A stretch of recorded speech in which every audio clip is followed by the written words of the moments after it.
मैं हूँ राइडर नौनी और 10 सितंबर को मैंने अपनी ऑल इंडिया राइड शुरू करी थी, जिसका मोटिव था महिला सशक्तिकरण, जिसमें मैं पर्सनल लेवल में आज तक हजारों लड़कियों से मिलके उनको उनके अधिकार, उनके बारे में, अगर उनके खिलाफ कोई क्राइम हो वो कैसे कैसे आवाज उठा सकती है, इस चीज़ों को मैं काम कर चुकी हूँ पिछले 5-6 महीने से।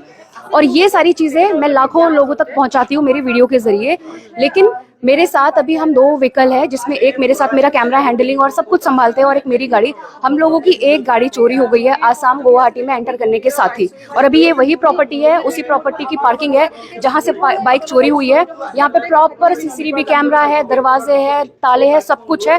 उसके बाद भी रात के 2:30 बजे एक बंदा आता है और हमारी बाइक को चोरी करके ले जाता है। और हमें इस प्रॉपर्टी में आए हुए 6 से 7 घंटे ही हुए थे, तो उतने कम ड्यूरेशन में एक बाइक का चोरी होना, जो कि कार से काफी हद तक कवर थी। तो मुझे बहुत ज्यादा डाउट है कि इतना इजीली यहाँ पे ऐसे कैसे चोरी हो सकती है, या फिर आसाम में चोरी होना इतना नॉर्मल है। तो मैं बहुत भी परेशान हूँ, क्योंकि आगे के हमारे प्लान थे कैंपिंग करने के, हमारे पास फाइनेंशियल बैकअप बिल्कुल भी नहीं है। इवन जो मैंने इससे पहले तक की जितनी राइड करी है, मैं अपने फॉलोवर, अपने इंस्टाग्राम के, अपने सब्सक्राइबर लोगों के वहां जाके उनके घर पे स्टे करती हूँ, जिससे मेरे को पैसों की बहुत ज्यादा जरूरत नहीं होती है। बहुत ज्यादा लिमिटेड बजट में मैं ये राइड कर रही हूँ, और मेरे पीछे कोई भी इसमें फाइनेंस नहीं कर रहा है, मेरे घर वाले ही जितना थोड़ा बहुत कर सकते हैं, या सोशल मीडिया से तो अभी अर्निंग स्टार्ट नहीं है। इस तरीके से मेरी राइड चल रही है, कोई स्पॉन्सरशिप नहीं है। आगे बहुत ज्यादा दिक्कत होने वाली है, मुझे ऐसा लग रहा है। अभी हम जिस प्रॉपर्टी में रुक रहे हैं वो भी हमने बहुत अपनी बजट फ्रेंडली प्रॉपर्टी को देखा था। तो जब हमारे पास इतना भी सही से पैसा नहीं है इतनी लंबी राइड को करने के लिए कि हम प्रॉपर होटल ले सके या अच्छे से सब चीज मजे से कर सके, उसके बाद एक इतना बड़ा लॉस होना, एक बाइक का जाना, तो मेरा भी बिल्कुल दिमाग काम नहीं कर रहा है। मैं आप लोगों से रिक्वेस्ट, आसाम पुलिस के एक्सेप्टेशन कैसा है आपको, कैसा आप लोगों ने हमने जिस दिन हमारी बाइक चोरी हुई है उसकी सुबह उठते ही जैसे हमें पता चला, हमने एफआईआर के लिए हम गए पुलिस स्टेशन। पुलिस अभी हमें हेल्प कर रही है, वो अपना जितना काम हो सकता है वो कर रही है। यहाँ पे आके उन्होंने अपने सीसीटीवी कैमरा भी चेक करे, तो चल रहा है अभी। बस एक जो यहाँ का प्रशासन है आसाम पुलिस, उसी पे हम आस लगा के बैठे हैं कि अगर शायद इन्होंने कर दिखाया तो हमारी ये जो राइड है, जो एक सोशल कॉज को लेके, महिला सशक्तिकरण को लेके, शायद सफल हो जाएगी। और अगर आई थिंक मेरी बाइक नहीं मिली तो मुझे शायद यहीं पे इस राइड को खत्म करना पड़ेगा। और इस चीज के लिए मुझे बहुत ज्यादा दुख होगा, क्योंकि 6 महीने से अपने घर से निकल के 10 सितंबर से मैंने ये राइड शुरू करी थी, और आने वाली 10 तारीख को मुझे 6 महीने हो जाएंगे। 6 महीने से एक लड़की अपने सारी चीजों को सेक्रीफाइस करके, अपना जॉब छोड़ के, सब कुछ करके, टेंट में रह के, लोगों की मदद लेके ऐसे राइड कर रही है, और उसको आसाम में आके अपनी अगर इस राइड को खत्म करना पड़ेगा तो दिस इज वेरी अनफॉर्चुनेट। अच्छा, आपकी टीम में कौन कौन है? मतलब अभी जो 6 सितंबर से आए हुए हैं, टीम कौन कौन है वहाँ? मेरे साथ मैं और मेरा कैमरा हैंडलिंग संभालते हैं मोहित, जो जिनकी वो बाइक है। हम 2 लोग राइड करते हैं, एक मेरे साथ पैट है।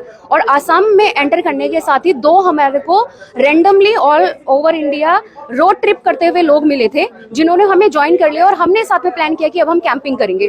तो वो लोग हिमाचल और उत्तराखंड से बिलोंग करते हैं, बट हम उन लोगों को पहले से नहीं जानते थे। हाँ, मेरी वीडियो में आसाम पुलिस का तो रिस्पॉन्स आया था, मतलब मुझे नहीं आया था, उन्होंने गुवाहाटी पुलिस को टैग करके बोला था कि इस पे जरा एक्शन लीजिए। तो आई थिंक पुलिस तो अपना काम कर ही रही है, बट अभी हमें कुछ आंसर नहीं मिला है कि वहाँ पे क्या प्रोसेस है, कितना पहुंचा हुआ है। बाइक हमारी परसों चोरी हुई थी, जिस दिन हम पहुंचे थे परसों रात 2:30 बजे चोरी हुई थी। तो 2:30 अभी 27-28 घंटे समथिंग हो रहा है। आप लोगों ने कल?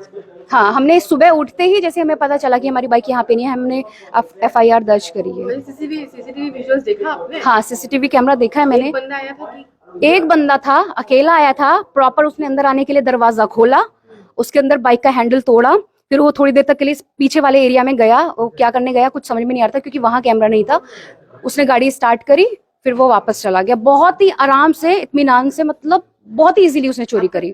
दूसरी गाड़ी तो कार थी, और यहाँ पे कार और भी थी।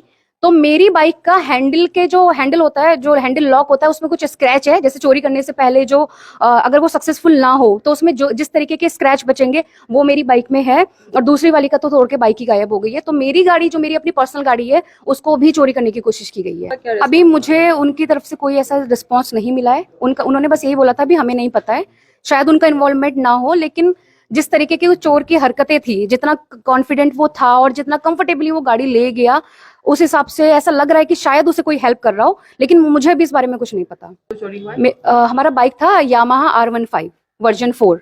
हमने राजस्थान से ये राइड शुरू करी थी और लगभग 20,000 के आसपास तो हम अपनी राइड कंप्लीट कर चुके हैं, जिसमें बहुत ही बड़े बड़े शहर हमने, जैसे Rajasthan, Gujarat, Madhya Pradesh, Maharashtra, Goa, Karnataka, Kerala, Tamil Nadu, Andhra Pradesh, Telangana, Chhattisgarh, then Orissa, then West Bengal होके हमने यहाँ करी। तो इतने बड़े बड़े शहरों को हमने अच्छे से कंप्लीट करा, लेकिन आसाम में तो ये बिल्कुल एक्सपेक्टेड भी नहीं था मुझे।